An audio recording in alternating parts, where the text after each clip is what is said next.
네, 안녕하십니까.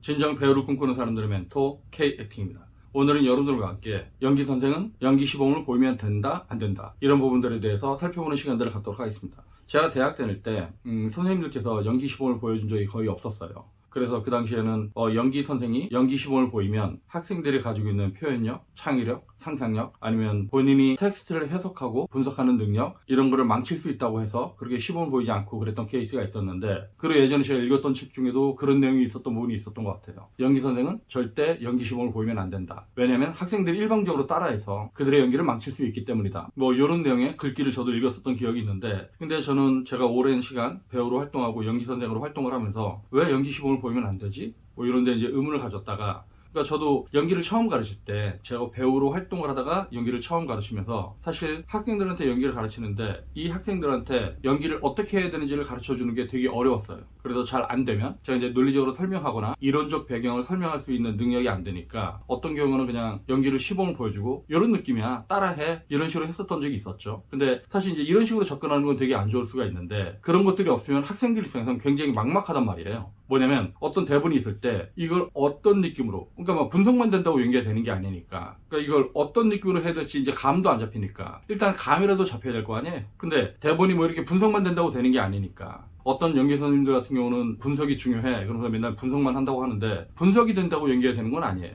왜냐면 분석이 돼서 연기가 좋아질 것 같으면 연기 이론가 이런 사람들이 훨씬 더 연기를 잘하겠죠. 하다못해 문학평론가가 분석은 더 잘할 테니까 그분들이 연기를 훨씬 더 잘해야 될 거 아니에요. 그러니까 제가 동영상 올리면서 가끔씩 분석이라고 하는 게 되게 중요한데, 분석의 덫에 빠지지 마라, 분석의 늪에 빠지지 말아라, 이런 식의 표현들을 하는 건 뭐냐면 분석이 된다고 다 되는 건 아니니까. 그래서 연기를 시범을 보여야 되느냐 아니냐의 문제는 진짜 연기 선생님 입장에서는 굉장히 중요하고 어려운 과제라고 할 수 있는데, 저 개인적으로는 연기 선생이 연기 시범을 필요할 때는 보여주는 게 맞다라고 생각하는 편입니다. 아니, 오히려 그쪽으로 주장을 하죠. 즉, 연기 시범을 보여줄 수 있는 역량이 안 되는 사람들은 가급적 연기를 가르치지 않는 게 좋다라고 저 개인적으로 이제 믿고 있는 편인데, 물론 예전에는 배우들의 연기는 연출가들이 가르칠 수 있다, 그런 시절이 있었어요. 근데 지금은 모든 학문이나 예술 분야가 굉장히 이렇게 디테일하게 변하고 있잖아요. 미시적으로 변하고 있죠. 옛날의 연기는 거시적으로 큰 틀에서 지도를 하고 이런 게 있었다고 한다면, 요즘은 점점 더 섬세하고 구체적이고 디테일한 쪽으로 연기 지도가 바뀌고 있단 말이에요. 그리고 현장에서 요구하는 연기도 굉장히 섬세한 쪽으로 바뀌고 있고, 물론 현장에 가면 감독님이나 아니면 연극 현장 같은 경우는 연출가들이 이 배우한테 자기가 생각하고 있는 그림은 어떤 것이고 이 작품을 어떤 식으로 끌고 가고 싶고, 그리고 이 역할에서 원하는 건 어떤 느낌이기 때문에 이걸 어떻게 연기했으면 좋겠고, 그리고 이 장면에선 내가 이런 그림을 이렇게 그릴 거기 때문에 당신이 어떻게 해줬으면 좋겠고, 동선은 어떻고, 그리고 상대방과의 액팅 리액팅은 어떻고, 이런 것들을 이제 지도를 하죠. 근데 그런 지도를 했었을 때 여기에 있는 배우들은 프로 배우들이란 말이에요. 그러니까 프로 배우들은 기본적인 것들이 다 준비가 되어 있기 때문에 감독이나 연출이 그런 것들을 요구하면 자기가 그를 자기식으로 수용을 해서 감독이 원하는 그림, 어떨 때는 감독이 원하는 어떤 느낌보다 훨씬 더 나은 그림을 자기의 연기로 표현을 하기도 합니다. 연기가 이런 속성이 있다 보니까 예전에는 연출가들이 배우들의 연기를 지도하고 그랬던 적이 있었는데, 사실 연출이라고 하는 직업이 전문화가 돼서 등장했던 게 사실주의 연극이 생기고 나서부터거든요. 연극이 점점 구체적이고 디테일한 쪽으로 가니까 배우들끼리 이제 앙상블도 맞춰야 되고 전체 그림도 맞춰야 되고 이런 것들이 있다 보니까 필요성에 의해서 연출이라고 하는 전문가 그룹이 이제 등장을 했던 건데, 낭만주의 시대만 해도 굳이 연출가들이 필요하지는 않았었죠. 즉, 연출이라는 존재는 뭐냐면 배우들끼리 연기를 하는데 그거를 제3의 눈에서 객관적으로 바라보는 시선이 없잖아요. 그러니까 배우들끼리 연기를 하게 되면 서로 싸우고 다투고 주장하고 갈등하고 이런 현상들이 생기니까 제3의 눈에서 객관적으로 저들의 연기를 밸런스를 좀 잡아주고 앙상블을 맞춰주고 그럴 수 있는 식견을 가진 사람이 이제 필요했던 거죠. 그래서 사실주의 연극이 태동하면서 당시에 인류 최초로 배우의 연기 훈련 방법에 대해서 처음으로 연구했던 사람이 이제 스타니슬라스키인데, 이분이 배우이면서 연출가였죠. 그러다 보니까 이분이 이제 연출가기도 하니까 배우의 연기는 연출가들이 지도를 해야 된다, 이런 개념이 좀 이제 성립되기도 했었는데, 이 경우는 좀 특이한 케이스인 것 같아요. 뭐냐면 스타니슬라스키는 배우 출신이라는 거죠. 배우 출신으로서 연출을 했었던 거고, 근데 오직 연출만 하는 사람들 같은 경우는 배우들의 속성, 배우들의 마음, 배우들이 어떤 부분들을 어려워하고 어떤 부분으로 고민하고 있고 어떤 부분을 혼란스러워하는지, 이거를 잘 객관적으로 인식을 못해요. 그거는 배우만이 아는 고민이고 고충인 경우가 많죠. 그렇다 보니까 연출이 배우를 지도한다고 하는 건 연기자가 어느 정도 전문화된 영역에 도달했었을 때, 그런 경우는 연출들이 배우들의 숨겨진 재능을 발굴하거나 배우가 미처 깨닫지 못하고 있었던 어떤 잠재력, 능력, 이런 걸 뽑아서 그 사람의 연기력을 극대화시키기도 하는 경우도 많이 있죠. 그런 부분들이 훌륭한 연출의 어떤 역량이라고 저도 이제 생각을 하는데, 근데 이제 연기를 처음 배우거나 연기를 시작한 지 얼마 안 된 사람들 같은 경우는 막연하게 그런 식으로 지도를 하면 그것만 갖고는 자기가 가지고 있는 어떤 연기적인 재능을 표출하거나 발견하기가 되게 어려울 수 있다고 하는 거예요. 예를 들어서 저 학생이 지금 발성적인 문제로 고민하고 있는데, 그럼 발성을 어떻게 해야지 소리를 제대로 낼 수 있는지 알려줘야 되고, 혹은 화술적인 어떤 문제가 있는데 제 화술적인 문제가 억양 처리의 문제인지 어미 처리의 문제인지, 아니면 발음의 문제인지, 아니면 끊기의 문제인지, 아니면 강세 처리의 문제인지, 아니면 장단음의 문제인지, 그거를 자기가 판단하고 지적하고 교정해 줄 수 있어야 되잖아요. 근데 이런 디테일한 지적이 불가능하면 그냥 막연하게 뜬구름 잡듯이 그냥 이런 느낌으로 해, 여기까지만 된단 말이죠. 근데 이거는 이제 뭐랑 비슷한 거냐면, 감정만 되면 연기는 무조건 된다, 이런 감정 만능주의와 비슷한 경우라고 할 수 있는데, 제가 가끔씩 이제 감정 만능주의에 대해서 이제 비판을 하고 있죠. 감정만 되면 연기가 무조건 된다.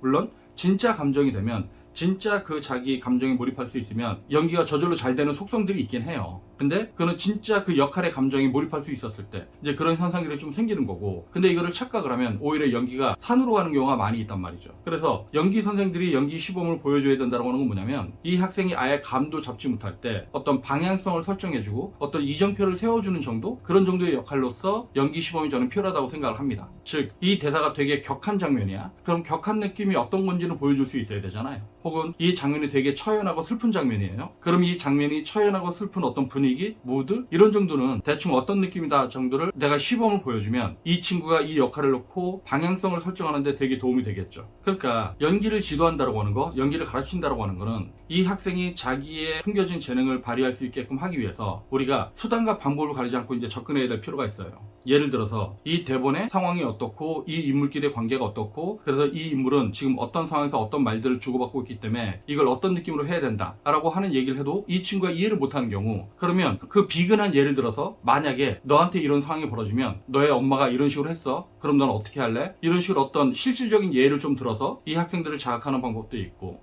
그런 게 이해가 됐다고 이 학생이 얘기하는데 그럼에도 불구하고 이게 어떤 느낌인지 모르겠다 라고 한다면 대충 이런 느낌이야, 대충 이런 뉘앙스, 그리고 이런 분위기, 이런 감정적인 상태, 이런 것들을 완벽하진 않더라도 좀 대략적으로라도 비슷한 느낌을 설정을 해줘야지 이 학생이 연기를 쫓아오기가 쉽다라고 하는 거죠. 근데 어떤 사람들은 예전에 자기 연기 선생님들이 연기는 시범을 보이는 게 아니다, 뭐 이런 식의 말들을 들었던 걸 철칙으로 여기고 자기도 일부러 시범을 안 보인다, 뭐 이렇게 주장하는 사람들도 있는데, 근데 한 번만 생각해보면 어떤 게 학생들의 연기를 지도하는데 좀 더 효과적일까, 이거를 판단할 수 있을 것 같아요. 저의 경우도 예전에 선생님들한테 그런 얘기를 들었던 적이 있었는데, 제가 배우로 활동하면서 연기를 처음 가르칠 때, 제가 연기를 가르칠 때 어떤 이론적인 베이스나 원리 이런 게 부족하다 보니까 저는 시범을 보이고 이런 느낌이야, 따라해, 아 여길 이런 식으로 했으면 좋을 것 같아, 이런 식으로 이제 막무가내로 시범을 보였던 적도 있었던 것 같아요. 좀 부끄러운 기억이긴 한데 어쩔 수가 없죠. 뭐 연기를 처음 가르칠 때 완벽한 사람이 누가 있겠어요. 근데 내가 배우로 활동을 했었고 내가 연기 시범을 보여줄 수 있는 어떤 역량이 된다고 한다면 학생들한테 어떤 연기 시범을 대략적으로라도 보여주는 게 저는 훨씬 더 효과적인 방법이라고 이제 생각을 하고 있거든요. 근데 제가 방금 얘기한 것처럼 그냥 막무가내로 연기 시범 보여주고 무조건 따라해, 이런 식으로 접근하면 안 되겠지만, 모방은 창조의 어머니라고 하잖아요. 내가 어떤 느낌으로 보여줬었을 때 학생들이 이 연기의 느낌들을 보고 아 대충 어떤 느낌이구나 하고, 그 학생들이 대충의 느낌이라도 알면 자기가 연기를 표현하거나 연기에 접근할 때 훨씬 더 쉬울 수 있다고 하는 얘기죠. 근데 저도 그 부분은 배격을 합니다. 뭐 막무가내로 따라해, 여긴 이렇게 하고 저긴 저렇게 하고 여기는 이렇게 소리 지르고 더 지르고 울어, 이렇게 막무가내로 따라하라고 하는 건 좀 원시적인 방법이라고 생각을 하고, 다만 학생이 이 장면에 대한, 이 역할에 대한 어떤 필을 받을 수 있을 정도, 어떤 느낌을 알 수 있을 정도, 그 정도는 내가 뭔가 시범을 보여주는 게 선생으로서의 역할일 거라고 생각을 해요. 근데 연기 시범을 보이지 않을 때 자기가 연기를 못하기 때문에, 연기를 학생들한테 보여주는 게 두려워서 자기가 연기를 이상하게 하는 걸 알기 때문에 시범을 보이지 않는 경우는 솔직히 그렇다고 얘기를 하고, 그래서 내가 시범을 보이긴 보이는데 너희들이 내 이상한 것까지 따라하지 않았으면 좋겠다 라고 하고 경고를 주고 주의를 주고 어떤 느낌적인 느낌, 그런 분위기를 시범을 보여주는 게 훨씬 더 효과적일 수 있다는 얘기죠. 그리고 제가 지금 이런 주장을 하는 이유는, 연기 선생님들이 학생들한테 일방적으로 야 분석해, 고민해, 연구해, 연습해, 이렇게 일방적으로 주장하지 말고, 여러분들이 학생들한테 어떤 연기 시범을 보일 때 부끄럽지 않을 정도의 시범을 보일 수 있도록 여러분들도 연습을 해야 된다고 하는 거예요.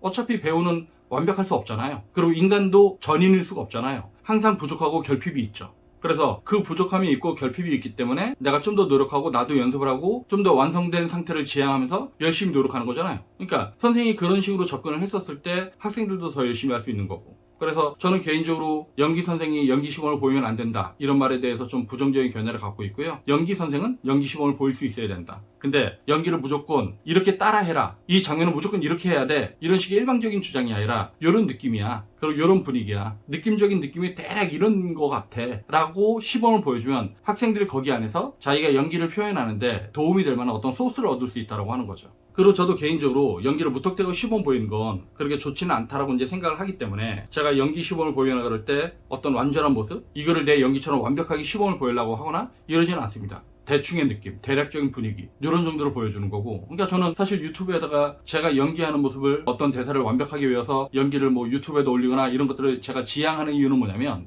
그런 경우는 정말로 그 순간 제 연기한 게 박제가 돼서 여러분들이 아, 이 대사는 이렇게 해야 되는구나 하고 무조건 따라 할까봐 저도 이런 부분에 대한 어떤 주의는 가지고 있죠. 예, 그런 것들은 좋은 게 아니니까. 하지만 여러분들이 연기 수업 시간에 이루어지는 어떤 사소한 시범, 대략적인 모습 이런 것들은 학생들한테 충분히 좋은 연기 영감의 원천이 될 수 있습니다. 네, 오늘은 연기 시범을 보이면 된다, 안 된다 이 부분에 대해서 좀 살펴봤고요. 이런 부분에 대해서 연기 선생님들 중에서 혼란스러워 하시는 분들도 있을 것 같고, 그리고 연기를 배우는 학생들 입장에서도 궁금해하는 것 같아서 이런 내용을 다뤄봤습니다. 네, 오늘 동영상 여기서 마치고요. 그러면 다음 동영상 볼 때까지 안녕.